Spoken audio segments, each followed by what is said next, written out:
Hello guys, बहुत बहुत स्वागत है आपका मेरे YouTube channel guys source study में। मेरा नाम है गाइस सौरभ कुमार। तो आज जो है गाइस मैं आपके लिए दोबारा से क्लास 12 का गाइस पॉलिटिकल साइंस का चैप्टर लेकर आ चुका हूँ। चैप्टर नंबर गाइस आपका 9 आप देख सकते हैं, भारतीय राजनीति प्रवृत्तियां और विकास। इंग्लिश में इसे बोला जाता है Indian politics trend and development. ठीक है, इसका पुराना नाम हुआ करता था गाइस चैप्टर का भारतीय राजनीति में नए बदलाव। इस चैप्टर का नाम भी बदल चुका है और थोड़े कुछ न्यू टॉपिक भी इसमें ऐड हुए थे। तो ऑलरेडी मैं आपको फर्स्ट पार्ट में बता चुका हूँ क्या ऐड हुए थे, क्या हमें पढ़ने हैं। इस चैप्टर का गाइस बता दूं, ये पार्ट सेकंड है। ऑलरेडी फर्स्ट पार्ट मैंने इस पे अपलोड कर दिया है। अगर आपने नहीं देखा है तो डिस्क्रिप्शन में लिंक, आई बटन में आपको ऊपर लिंक दिख रहा होगा, सबसे पहले आप उस पर क्लिक करके फर्स्ट पार्ट को देख लो, देन आप इस सेकंड पार्ट को देखिएगा। सेकंड पार्ट भी गाइस चैप्टर के लिए बहुत ज्यादा इंपॉर्टेंट इसलिए होने वाला है क्योंकि यहाँ पे गाइस मैं आपको मंडल आयोग के बारे में बताने वाला हूँ। मंडल आयोग से गाइस चैप्टर में 6 मार्क्स में क्वेश्चन आता ही आता है। तो ये आपको वीडियो एंड तक देखनी है, बहुत अच्छे से सारी चीजें आपको समझ में आ जाएगी और नए टॉपिक जो ऐड हुए हैं वो भी हम इसके अंदर बात करेंगे। ठीक है, तो मेनली गाइस मैंने आपको बताया था कि इस चैप्टर में हम बात करते हैं अपनी 1990 के दशक से, यानी कि 1990 के दशक में जो हमारे देश में मुख्यतः 5 घटनाएं घटती हैं उन्हीं के बारे में हमें मेनली इसमें पढ़ना है। और वर्तमान समय तक की राजनीतिक व्यवस्था के बारे में हम इस चैप्टर में पढ़ते हैं। तो 1990 के दशक में जो मुख्य 5 घटनाएं घटी थी वो मैंने आपको बताई थी। जैसे कांग्रेस के प्रभुत्व की समाप्ति होती है, गठबंधन सरकारों का उदय होता है, नई आर्थिक नीति अपनाई जाती है, मंडल आयोग की सिफारिशों को लागू किया जाता है, बाबरी मस्जिद का विध्वंस होता है। तो ऑलरेडी हम अपनी नई आर्थिक नीति, गठबंधन सरकार, कांग्रेस के प्रभुत्व का दौर फर्स्ट पार्ट के अंदर पढ़ चुके हैं। तो सेकंड पार्ट में हम क्या पढ़ने वाले हैं वो एक बार आप देख लीजिए। तो गाइस सेकंड पार्ट में हम बात करने वाले हैं अपने मंडल आयोग क्या था और उसकी मुख्य सिफारिशें क्या थी, इसे कब लागू किया गया, आखिर इसकी जरूरत क्यों पड़ी, ये मैं आपको बताऊंगा। दूसरा हम यहाँ पर बात करेंगे इस बाबरी मस्जिद क्या है, कब इसका निर्माण होता है, कब इसका विध्वंस कैसे और कब हुआ, और गोधरा हत्याकांड क्या था, ये आपको थोड़ा सा यहाँ पे जान लेना है कि गोधरा हत्याकांड क्या था। ठीक है, ये चीजें मैं आपको बताऊंगा। और नए टॉपिक जो ऐड हुए हैं, जैसे आप वर्तमान समय में जो सरकार चल रही है उसके द्वारा जो विकास के लिए नीतियां चलाई गई हैं, जैसे जन धन योजना, प्रधानमंत्री उज्ज्वला योजना, ये चीजें मैं आपको थोड़ी सी बताने वाला हूं। और 2004 के बाद गए हमारे राजनीतिक पार्टियों के मध्य एक सहमति सी उभर रही है बहुत सारे विषयों को लेकर, वो भी मैं आपको बताऊंगा। तो एक एक करके गए सेकंड पार्ट भी हम एक एक करके सारे टॉपिक पे बात करेंगे। तो इंपॉर्टेंट है, बस आपको एक काम करना है, वीडियो का अंत तक देखना है, तो सारी चीजें आपको क्लियरली समझ में आ जाएगी। चलो अपनी वीडियो को शुरू करते हैं। तो देखिए गाइस, यहाँ पर हम बात करने वाले हैं अपनी मंडल आयोग के बारे में और इसकी मुख्य सिफारिशें क्या थी। यहाँ से डायरेक्टली क्वेश्चन आता है आपका 6 मार्क्स में, मैं आपको बताऊंगा किस तरीके से आता है। सबसे पहले यहाँ पे आपको जान लेना है कि आखिर मंडल आयोग क्या है और ये कब बना था और इसके अध्यक्ष कौन थे।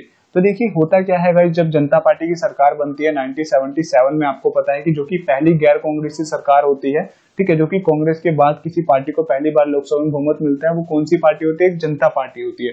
तो जनता पार्टी के नेतृत्व में गाइस इस मंडल आयोग की स्थापना की गई थी। ये चीज आपको ध्यान में रखनी है। मंडल आयोग एक वह आयोग था जिसका जिम्मा जो दिया गया था भारत में शैक्षणिक और सामाजिक रूप से पिछड़ी जातियों का पता लगाने के लिए ये आयोग मेनली बनाया गया था। और इसी प्रकार का जो आयोग ये जो बना था, इसी को गाइस हम क्या कहते हैं, मंडल आयोग कहते हैं। ठीक है, तो भारत में सामाजिक और शैक्षणिक रूप से पिछड़ी जातियों यानी पिछड़े वर्ग के लोगों का पता लगाने के लिए जो आयोग बनाया गया था, ठीक है, जनता पार्टी के द्वारा 1 जनवरी 1979 में, उसी आयोग को गाइस हम क्या कहते हैं, मंडल आयोग कहते हैं। समझ में आ गया जी? बिल्कुल समझ में आ गया, कोई भी दिक्कत नहीं। ये चीज आपको लाइन याद रखनी है, कीवर्ड शैक्षणिक और सामाजिक रूप से पिछड़ी जातियों के लोगों का पता लगाने के लिए। समाज में ऐसे कौन से लोग हैं जो समाज से पिछड़ते जा रहे हैं, शैक्षणिक रूप से उनका विकास नहीं हो रहा है एजुकेशन लेवल में, इन लोगों का पता लगाने के लिए जो सरकार ने आयोग बनाया था जनता पार्टी की सरकार के द्वारा, उसी को गाइस हम क्या बोलते हैं, मंडल आयोग बोलते हैं।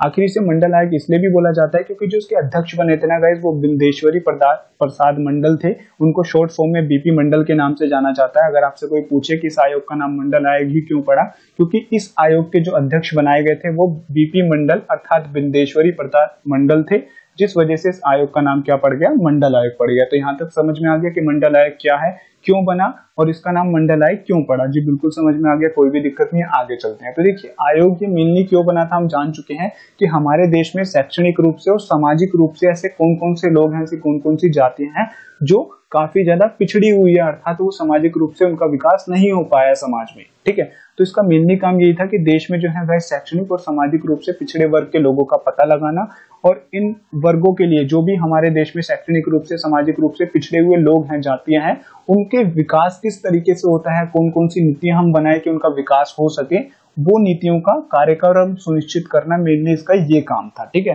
तो उसके कार्य के बारे में अगर कोई 2 मार्क्स में क्वेश्चन आता है कि मंडल आयोग के मुख्य कार्यों का वर्णन करें, तो आप बता सकते हो कि भारत में सामाजिक और शैक्षणिक रूप से पिछड़े वर्ग के लोगों का पता लगाना, अर्थात उनके विकास के लिए कार्यक्रम सुनिश्चित करना। ये इसके मेनली 2 काम थे। समझ में आ गया जी? बिल्कुल समझ में आ गया, कोई भी डाउट नहीं है। नोट में क्या लिखा है ये नोट डाउन कर लेना कि इस आयोग द्वारा भारत में गए 3743 पिछड़ी जातियों का भारत में पता लगाया। अर्थात इसको जब जिम्मा सौंपा गया कि आप पूरे भारत में भाई छानबीन करो कि ऐसे कौन कौन सी जातियां हैं, कौन कौन से लोग हैं जो शैक्षणिक और सामाजिक रूप से पिछड़े हुए हैं, तो इसने पता लगाना शुरू करा। तो इसको पता चला कि 3743 जातियां ऐसी हैं जो हमारे देश में शैक्षणिक और सामाजिक रूप से पिछड़ी हुई है। तो ये चीजें आपको यहाँ पे नोट डाउन करनी है और ये चीजें आपको अपने आंसर में भी लिखनी है। ठीक है, हम मंडल आयोग की मुख्य सिफारिशें गए थी क्या, तो ये मंडल आयोग जब बन गया इसने पता भी लगा लिया कि हमारे देश में गए 3743 पिछड़ी जातियां हैं जिनका विकास करना बहुत जरूरी है, शैक्षणिक और सामाजिक रूप से पिछड़े हुए हैं। तो इसने ये दलील दी कि इनका विकास हो कैसे सकता है। तो इसने बताया कि सरकारी नौकरियों, ठीक है, जो गवर्नमेंट जॉब्स होती है और शिक्षण संस्थानों में पिछड़े वर्गों के लिए 27% आरक्षण की व्यवस्था की जाए। यानी कि अगर मान के चलो कोई सरकारी जॉब है, जैसे मान के चलो पुलिस की जॉब है, 100 वैकेंसीज निकली हुई है, तो उसमें से 27 वैकेंसीज जो है ना, 27 जो पोस्ट होगी, जो पद होंगे, वो ओबीसी वर्ग के लिए ही पहले से आरक्षित कर दिए जाने चाहिए। ऐसी किसकी दलील थी? वो थी हमारे मंडल आयोग की। ठीक है, ये ऐसा क्यों किया गया? ताकि जो सामाजिक और आर्थिक रूप से पिछड़े हुए लोग थे ना, उनका विकास हो सके। ठीक है, तो इसने 27% आरक्षण की बात पर बल दिया था। अब ये 27% आरक्षण ही क्यों बताया गया और ये दिया गया, ये भी मैं आपको आगे कारण बताऊंगा इसका। ठीक है, और भूमि सुधार कार्य को बढ़ावा दिया जाए ताकि इन्हें जो है धनी किसानों पर निर्भर ना रहना पड़े। अर्थात हमारे देश में जो सामाजिक और शैक्षणिक रूप से पिछड़े हुए लोग हैं उनके लिए भूमि सुधार संबंधी कार्यक्रम भी किए जाए ताकि जो धनी किसानों पर इनको निर्भर रहना पड़ता है, जिस वजह से इनका शोषण भी होता है, वो इनको निर्भर रहना ना पड़े। तो मेनली आपको कार्य एक सिफारिश यही लिखनी होती है। और भी मुख्य सिफारिशें बहुत सारी थी इसकी, वो चीजें आपको नहीं पढ़नी है, ना ही आपकी सिलेबस में है, फिर भी मैंने आपको यहाँ पे एक और बता दी है, तो वो चीजें आपको यहाँ पे याद रखनी है। ठीक है, अब आयोग की जब गई सिफारिशों को लागू करने की बातें आई ना कि इसकी सिफारिशों को लागू कब करें, तो इसकी सिफारिशों को लागू करने का सर्वप्रथम जो प्रयास किया गया राष्ट्रीय मोर्चा की सरकार द्वारा किया गया। आप कमेंट सेक्शन में आप मुझे बताओगे कि राष्ट्रीय मोर्चा की जब हमारे देश में सरकार बनी थी, जो आपको पता होगा 1989 से आपको पता होगा 1991 तक हमारे देश में ये बनी थी। और इस राष्ट्रीय मोर्चा सरकार के अंतर्गत यानी कि गठबंधन सरकार के अंतर्गत हमारे देश के प्रधानमंत्री कौन थे, ये आप मुझे कमेंट सेक्शन में बताओगे। फर्स्ट पार्ट में ऑलरेडी मैं आपको बता चुका हूँ। ठीक है, तो राष्ट्रीय मोर्चा की गाइस जब हमारी सरकार बनती है 1989 में, तो इस सरकार के द्वारा ही मंडल आयोग की सिफारिशों को लागू करने की पहली बार घोषणा की गई थी कि हम जो मंडल आयोग ने जो सिफारिशें बोली हैं कि 27% आरक्षण दे देना चाहिए, इसको हम लागू करना चाहते हैं। जैसे उसने घोषणा करी तो देश में जो था जगह जगह विरोध प्रदर्शन होने लगे, क्योंकि जो अन्य छात्र थे, अन्य विद्यार्थी थे, उन्होंने इस चीज का विरोध करा कि भाई हमें तो कुछ नहीं मिल रहा। जनरल लोगों ने इसका विरोध करा, आप इनको इतना बढ़ावा क्यों दे रहे हैं, जबकि इनको देना उचित था उस टाइम पीरियड में, क्योंकि शैक्षणिक रूप से और सामाजिक रूप से गैस पिछड़ते जा रहे थे। ठीक है, क्योंकि हमेशा से सरकार यही नीति रहती है एक सरकार की गैस कि वो सबको एक साथ लेकर चले, ना कि कुछ लोगों को वो ज्यादा बढ़ावा दे और कुछ लोगों को महत्व भी ना दे। ऐसा नहीं होता। कोई भी सरकार हमेशा जब वो काम करती है तो वो इसी उद्देश्य से करते हैं कि उसके देश के हर नागरिक का विकास समान रूप से हो सके। आप अभी सोच रहे होंगे कि ऐसा गलत किया गया जनरल कैटेगरी वाले जो बच्चे देख रहे होंगे, बट ऐसा नहीं है गाइस। आप अगर उस टाइम पीरियड में होते, इनकी जगह होते, तो आपको भी ये चीजें अच्छी लगती और आप इस चीजों को भी सही मानते कि वाकई में इन लोगों को जो है इस तरीके की व्यवस्था मिलनी चाहिए थी। हाँ, ये लंबे समय तक लागू कर दी गई, ये चीजें गलत है।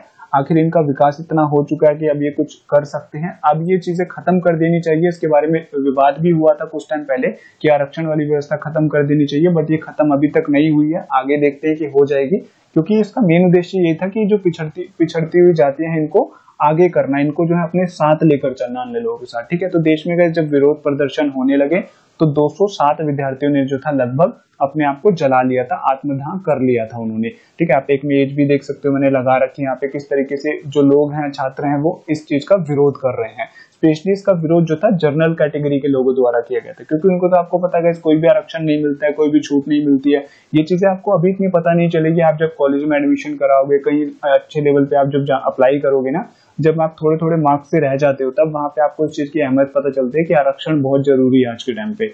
ठीक है, तो फिर क्या हुआ गया, जब राष्ट्रीय मोर्चा की सरकार आपको पता है 1991 में गिर जाती है। ठीक है, तो हमारी एक नई सरकार बनती है जो कि कांग्रेस का गठबंधन होता है, जिसमें कांग्रेस, एआईएडीएमके के कुछ अन्य क्षेत्रीय पार्टी मिलकर एक गठबंधन सरकार बनाती है, जो 1996 तक आपको पता है पूरा कार्यकाल करती है, 1991 से लेकर, जिस दौरान हमारे देश के प्रधानमंत्री कौन बनते हैं, पीवी नरसिम्हा राव बनते हैं। ये मैंने आपको बताया था।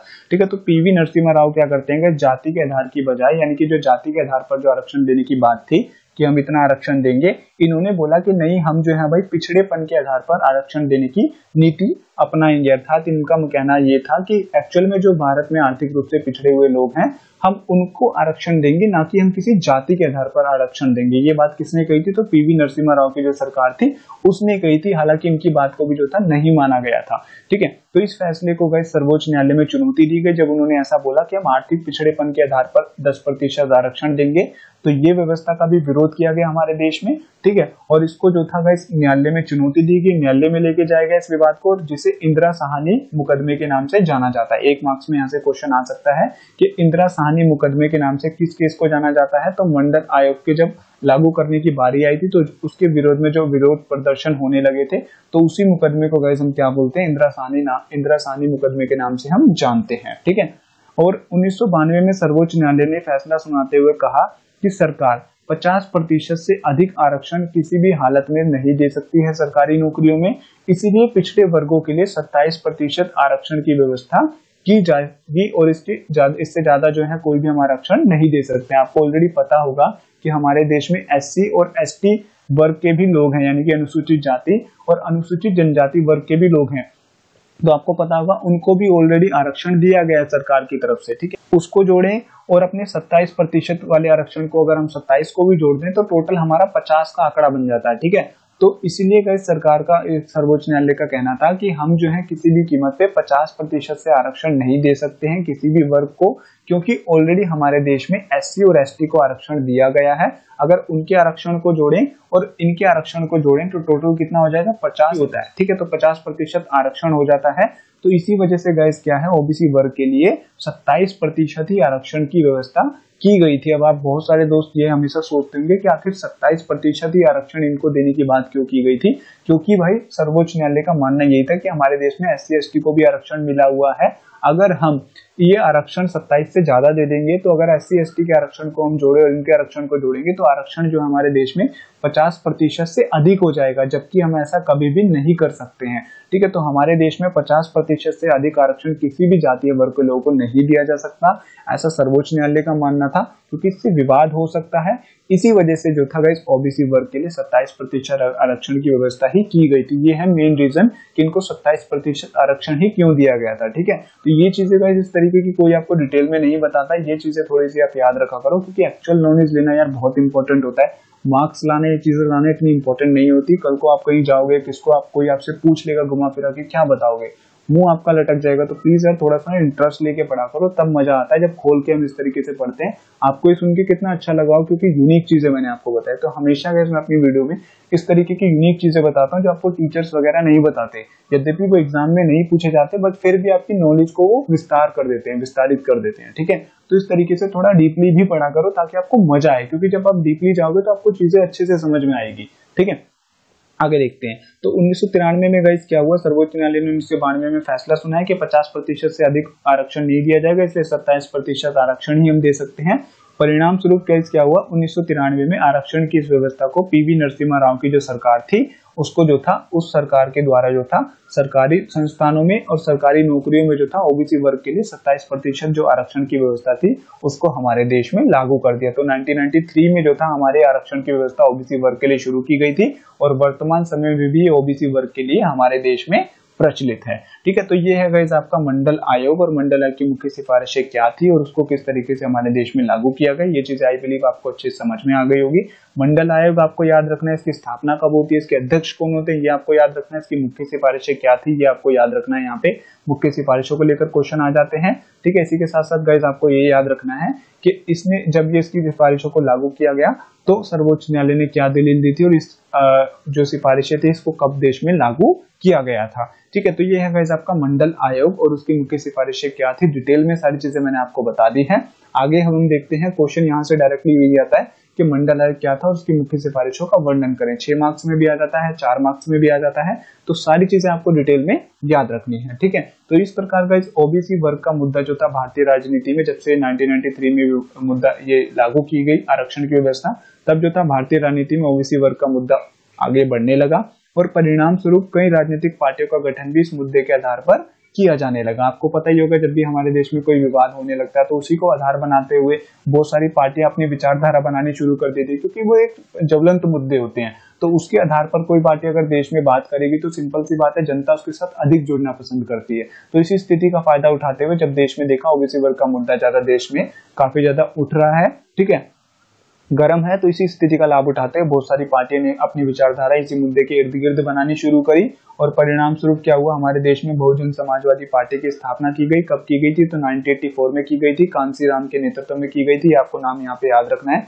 बहुजन समाजवादी की पार्टी की स्थापना कब की गई थी, 1984 में कांसीराम के नेतृत्व में, जो कि अनुसूचित जाति, अनुसूचित जनजाति, पिछड़े वर्ग तथा गरीबों के हितों की सबसे बड़ी हमारे देश में पार्टी। और वर्तमान में इस पार्टी के अध्यक्ष कौन है, ये आप मुझे कमेंट सेक्शन में बताएंगे, मैं आपके कमेंट का इंतजार करूंगा, ठीक है। तो आप कितने नॉलेजेबल हैं ये भी तो मैं आपको देखूं, वर्तमान में आप चीजों को कितना जोड़ के देखते हैं, ठीक है। अब देख लेते हैं इस बाबरी मस्जिद का विध्वंस, जो कि इंपॉर्टेंट टॉपिक है। तो देखिए क्या होता है, बाबरी मस्जिद क्या है, कब बनाई गई और कैसे इसका विध्वंस होता है, आखिर क्यों होता है। तो देखिए ऐसा माना जाता है कि मध्यकालीन भारत में, ठीक है, राम जन्मभूमि जो कि अयोध्या में पड़ती है, अयोध्या में ऐसा माना जाता है कि रामलला जी का जो जन्म था वो अयोध्या में हुआ था, जो कि यूपी उत्तर प्रदेश में पड़ता है, में एक राम मंदिर का निर्माण कराया गया था, ठीक है। ऐसे माना जाता है कि जो अयोध्या है वहां पे एक राम मंदिर का निर्माण कराया गया था, जहां पर बाद में उस मंदिर को तोड़कर जो था मुगल सम्राट जो थे हमारे बाबर जो थे, उसके आदेश पर 1527 ईस्वी में, आपको ये डेट याद रखनी है, 1527 ईस्वी में गाइस क्या होता है, एक मस्जिद का निर्माण करा दिया जाता है। और उसी मस्जिद को गाइस हम क्या बोलते हैं, बाबरी मस्जिद के नाम से हम जानते हैं, जो कि बाबर का एक अधिकारी था मीर बाकी, इसके द्वारा ये मस्जिद बनाई गई थी। तो एक एक मार्क्स में गाइस यहाँ से क्वेश्चन पुट अप हो सकते हैं कि बाबरी मस्जिद का निर्माण किसके आदेश पर हुआ, बाबर के आदेश पर कब हुआ, 1527 में हुआ, और इसके द्वारा किया गया तो बाबरी मीर बाकी के द्वारा किया गया था, जो कि बाबर का एक अधिकारी हुआ करता था, ठीक है। आगे देखते हैं क्या होता है। तो मस्जिद के निर्माण के बाद ही गाइस क्या हुआ, मुस्लिम लोग जो था इस मस्जिद में जाकर जो था अल्लाह की इबादत करने लगे जब मस्जिद बन गई, ठीक है। जबकि हिंदुओं के लिए जो था एक अलग चबूतरे का निर्माण किया गया। यहाँ से अगर मैं आपको थोड़ा सा ड्रॉ करके बताऊं तो शायद आप अच्छे से समझ पाओगे किस तरीके से हुआ था। तो देखो यहाँ से थोड़ा सा मैं आपको बताने की कोशिश करता हूँ। जैसे मान के चलो इतना सा एरिया है, यहाँ पर गाइस पहले क्या होता था, एक मंदिर होता था, ठीक है, जो कि रामलला का मंदिर हुआ करता था। लेकिन बाद में गाइस क्या हुआ कि उसी के साथ में जो था एक मस्जिद बना दी गई, ठीक है। मस्जिद बनाने से क्या हुआ, यहाँ पर जो था मुस्लिम लोग जाने लगे, और जो राम जी का जो मंदिर था ना, उसको वहां से तुड़वाकर एक छोटे सा हिस्से में उसको स्थान दे दिया गया। इससे क्या हुआ कि मस्जिद के अंतर्गत जो था बहुत बड़ा हिस्सा आ गया, और जबकि राम लला का जो मंदिर था वो छोटे से क्षेत्र में जो था वो समाहित कर दिया गया। तो इससे विवाद होने लगा। विवाद क्या हुआ कि जो मुस्लिम लोग थे वो जो था मंदिर में जाकर, मस्जिद में जाकर पूजा करने लगे, जबकि हिंदू लोग जो था मंदिर में जाकर जो था उनको प्रवेश करने पर भी कहीं ना कहीं रोक लगाई जाने लगी ऐसे में, ठीक है। लेकिन दिसंबर 1949 में गाइस कुछ लोगों द्वारा जो था मस्जिद में रामलला की मूर्ति स्थापित कर दी गई, ठीक है। 1949 में होता क्या है कि कुछ लोग जाकर, जो मंदिर होता है इसमें गाइस क्या करते हैं, मस्जिद में जाकर रामलला यानी कि राम भगवान है उनकी मूर्ति को जाकर रख देते हैं, ठीक है। और ऐसा माना जाता है कि भगवान के द्वारा ही रखी गई थी। इस पे काफी विवाद भी हुआ था, लेकिन एक्चुअल में कुछ लोगों के द्वारा रखी गई थी, जिससे लोगों द्वारा मंदिर के अंदर जाने की मांग की जाने लगी। जब ये मूर्ति रामलला के मंदिर में रखी गई ना, तो हिंदुओं ने मांग की कि अब जो है हमें यहाँ मंदिर में जाने दिया जाए, भगवान की पूजा करने दी जानी चाहिए। जिस वजह से गाइस ये क्या हुआ, मामला जो था कोर्ट में चला गया। जब लोगों ने मांग करी कि हमें मंदिर में जाने दो, तो ये विवाद जो मामला था कोर्ट में गया कि मंदिर में आप जा सकते हैं नहीं जा सकते। तो कोर्ट ने क्या बताया ये आपको यहाँ पे देखना है, ठीक है।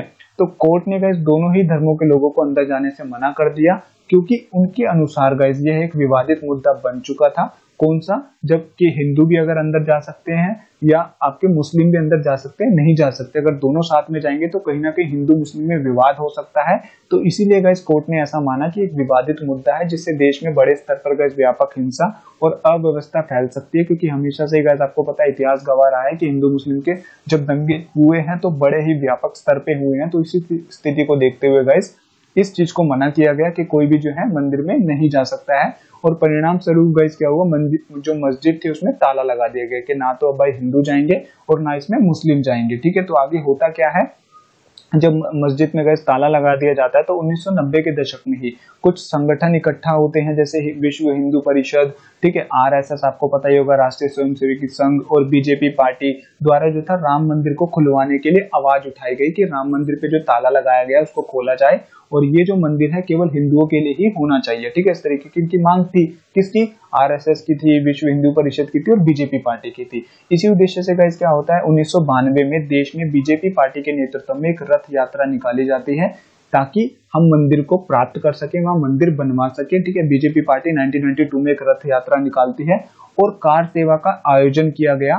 ठीक है, और कार सेवा की जो थी शुरुआत की गई, कार सेवा का आयोजन किया गया। एक ही चीज यहाँ पे आपको लिखनी है, थोड़ी सी मिसप्रिंटिंग हो गई है। कार सेवा का मतलब होता है गई स्वयं जाकर जो है अपनी इच्छा से श्रम करना, मंदिर को बनवाने के लिए अपना पैसा देकर करो, चाहे आप जो है उसको बनवाने के लिए केवल एक मेहनत करो वहां पर। ठीक है, तो उसे गाइस क्या बोलते हैं, कार सेवा बोलते हैं। तो कार सेवा का आयोजन किया गया था किसके द्वारा? बीजेपी पार्टी द्वारा और कुछ अन्य संगठनों द्वारा, ताकि राम जन्म जो भूमि है उस पर रामलला का मंदिर बनाया जा सके और जो कोर्ट ने इस पे ताला लगाया वो भी खुल जाए ताकि हिंदू लोग जो इसमें जाकर भगवान रामलला की पूजा कर सके। तो जब ये मांग उठाई जाने लगी गाइस हिंदू लोगों द्वारा देश में, तो इससे गाइस क्या हुआ, देश में जगह जगह जो था तनाव का माहौल पैदा हो गया और परिणाम ये रहा कि 6 दिसंबर 1992 को, डेट आपको याद रखनी है, 6 दिसंबर 1992 के दिन कुछ लोग इकट्ठा हो गए और उन्होंने क्या करा गाइस, बाबरी मस्जिद का कुछ हिस्से जो थे वो गिरा दिए, बाबरी मस्जिद को तोड़ दिया। ये आप देख सकते हैं किस तरीके से मस्जिद के ऊपर लोग चढ़े हुए हैं और किस तरीके से इन लोगों ने गाइस क्या करा, मस्जिद को तोड़ दिया। तो यहाँ से गाइस बहुत बड़ा हमारे देश में विवाद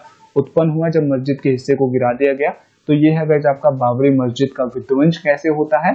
ठीक है, जब हिंदू लोगों द्वारा मांग उठाई जाती है मस्जिद पे ताला लगाने के बाद, तो परिणाम यही निकलता है, जब ताला नहीं खुलता है तो कुछ लोग जाकर बाबरी मस्जिद के कुछ हिस्से को तोड़ देते हैं। ठीक है, अब विध्वंस के बाद गैस होता क्या है, तो देखिए, तो मस्जिद के विध्वंस के बाद देश में जो था गैस बड़े स्तर पर दंगे होने लगे, जिसका असर देश के अलग अलग भागों के साथ जो था विदेशों में भी देखने को मिला। ऐसा नहीं था कि जो दंगे जब हुए थे तो देश में इससे हिंसा अव्यवस्था फैली थी, बल्कि विश्व के अन्य देशों में भी जो था इस मुद्दे को उठाया जाने लगा था। ठीक है, लेकिन क्या हुआ क्या कि 9 दिसंबर 2019 में, ये डेट आपको दिमाग में याद रख लेनी है, आपकी बुकों में नहीं मिलेगी आपको। ठीक है, 9 नवंबर, ठीक है, 9 नवंबर 2019 के दिन गैस क्या हुआ, सर्वोच्च न्यायालय ने एक फैसला सुनाया जिसमें सर्वोच्च न्यायालय ने ये बोला कि ये जो विवादित भूमि है, ये जितनी बड़ी भूमि है जहां पर एक मस्जिद भी है और जहां पर रामलला का मंदिर भी है, अर्थात हिंदू चाहते हैं कि यहाँ पे रामलला का मंदिर बन जाए और जबकि मुस्लिम चाहते हैं इस मस्जिद को बने रहने देना चाहिए और मुस्लिमों को यहाँ पे इबादत करने जाने दिया जाना चाहिए। ठीक है, तो इस भूमि को जो था विवादित मुद्दा जो बन गया था, इसको रिजोल्व करने के लिए 9 नवंबर 2019 को गए सर्वोच्च न्यायालय, जो कि हमारे देश का सबसे बड़ा न्यायालय, इसने फैसला सुनाया।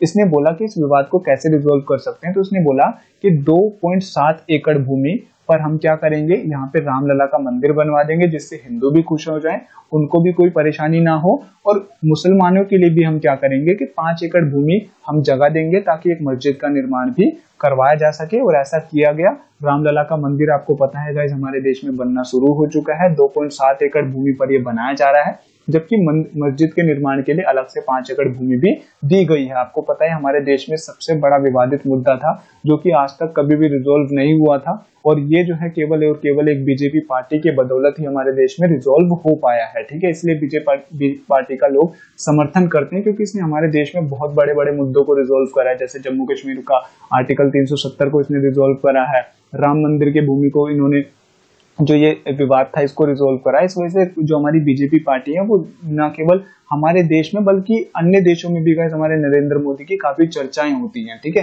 तो इन्होंने बहुत बड़े बड़े कार्यक्रम करे हैं जो हमारे देश में आज तक कोई सरकार नहीं कर पाई थी। अब देखते हैं गोधरा हत्याकांड का क्या था, तो देखिए, तो 2002 के फरवरी मार्च में गाइस क्या होता है, गुजरात में मुस्लिमों के खिलाफ बड़े पैमाने पर हिंसा होती है। ठीक है, गुजरात में गाइस क्या होता है, 2002 की फरवरी मार्च में जो मुसलमान लोग होते हैं उनके खिलाफ आंदोलन, हिंसाएं होने लगती है। क्यों होती है ये आपको जानना है। इस समय गुजरात में जो था बीजेपी पार्टी की सरकार थी और इन दंगों की शुरुआत तब हुई जब कुछ कार सेवकों की ट्रेन, ठीक है, कार सेवकों की ट्रेन की एक बोगी में अचानक गुजरात के गोधरा स्टेशन पर पहुंचते ही आग लग गई। तो हुआ क्या था गाइस, कुछ कार सेवक जो थे, कार सेवक मैंने आपको बताया जो कि रामलला भूमि को जो था मंदिर बनवाने के जो पक्ष में थे, वो कार सेवक लोग क्या कर रहे थे, 2002 के फरवरी मार्च में जो था गाइस वो गुजरात जा रहे थे। ठीक है, तो जैसे गुजरात का एक गोधरा स्टेशन है गाइस, गोधरा नाम का एक रेलवे स्टेशन है। ठीक है, तो जैसे यहाँ पर वो पहुंचते हैं तो क्या होता है गाइस, जो ट्रेन का एक डिब्बा होता है ना उसमें अचानक से आग लग जाती है। आग लगने के बाद गाइस होता क्या है कि 57 जो कार सेवक व्यक्ति होते हैं जो रामलला के मंदिर के निर्माण के पक्ष में थे, उनकी जान चली गई और इन दंगों का जो मुख्य जिम्मेदार किसको बताया गया, मुस्लिम लोगों को बताया गया, क्योंकि मस्जिद और रामलला भूमि को लेकर आपको पता है मुस्लिम और हिंदू में पहले से विवाद चलते आ रहे थे। तो इसका जिम्मेदार मेनली किसे माना जाना था, मुस्लिमों को माना गया। ठीक है, और परिणाम स्वरूप गुजरात में जो था गाइस बड़े स्तर पर हिंदू मुस्लिम दंगे होने लगे और लगभग जो था गाइस 1100 से भी अधिक लोग जो था इस दंगों में मारे गए। और इस स्थिति को देखते हुए गुजरात सरकार के कई संगठनों तथा लोगों द्वारा जो थी आलोचना की गई थी। तो यही है गाइस आपका गोधरा हत्याकांड। गोधरा हत्याकांड कब हुआ था, तो 2002 में हुआ था, ये आपको याद रखना है। और ये कब हुआ था, जब कुछ कार सेवकों की ट्रेन जैसे ही गुजरात के गोधरा स्टेशन पर पहुंचती है, उसमें जो आग लगा दी जाती है उसकी एक बोगी में, जिसका मुख्य जिम्मेदार किसे माना जाता है, मुस्लिमों को। और इसी जिम्मेदार को ठहराते हुए जो था इसी स्थिति को देखते हुए मुसलमानों और हिंदुओं के बीच में जो दंगे हुए, जो हिंसा हुई, उसी को गाइस हम क्या बोलते हैं, गोधरा हत्याकांड के नाम से हम जानते हैं। ठीक है, ये हिंसा गोधरा स्टेशन के आसपास हुई थी, इसी वजह से हम इसे गोधरा हत्याकांड के नाम से जानते हैं। ठीक है, आगे देखते हैं।